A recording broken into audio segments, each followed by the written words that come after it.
हरे कृष्ण।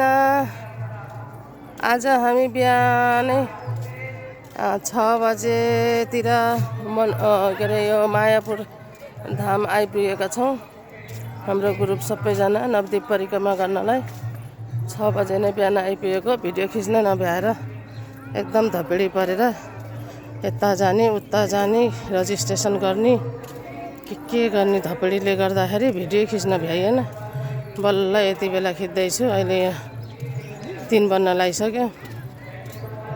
यो नवद्वीप धाम हो, मायापुर गौराङ्ग महाप्रभुको ठाउँ हो। यी आमा लखतरान परेछन्।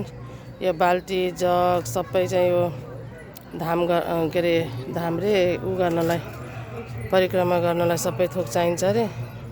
त्यही भएर किनेर लिएर आएको। भर्खर गीता भवनमा गएर प्रसादम खाएर सामान किनमेल गरेर अनि फेरि अब बसेको ठाउँमा जाँदैछौँ।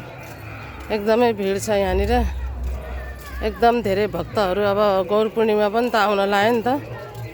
हामी गौडिया वैष्णवको लागि, गौडिया सम्प्रदायको लागि त यो परिक्रमा र यो गौर पूर्णिमा भनेको त एकदमै सबभन्दा ठुलो फेस्टिभल हो हाम्रो लागि त।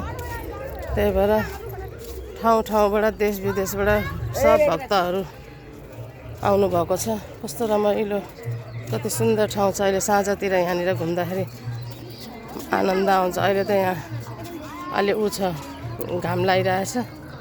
म त छाता ओढेर हिँडिरहेको छु। आमा बाल्टी बोकेर हिँडेको कस्तो देखेँ। ल है त, नवद्वीप धाममा आइयो। आज कति 5 गते होइन, 2082 फागुन महिनाको 5 गते होइन, 5 गते होइन क्या अरे 6 गते हो क्या हो। म झुक्केँ क्या हो। 4 गते हिँडेको, आज 6 गते हो क्या हो। म झुक्केँ है। ल हजुरहरूले यसो सोच्नु है त। ल त ल, हरे कृष्ण।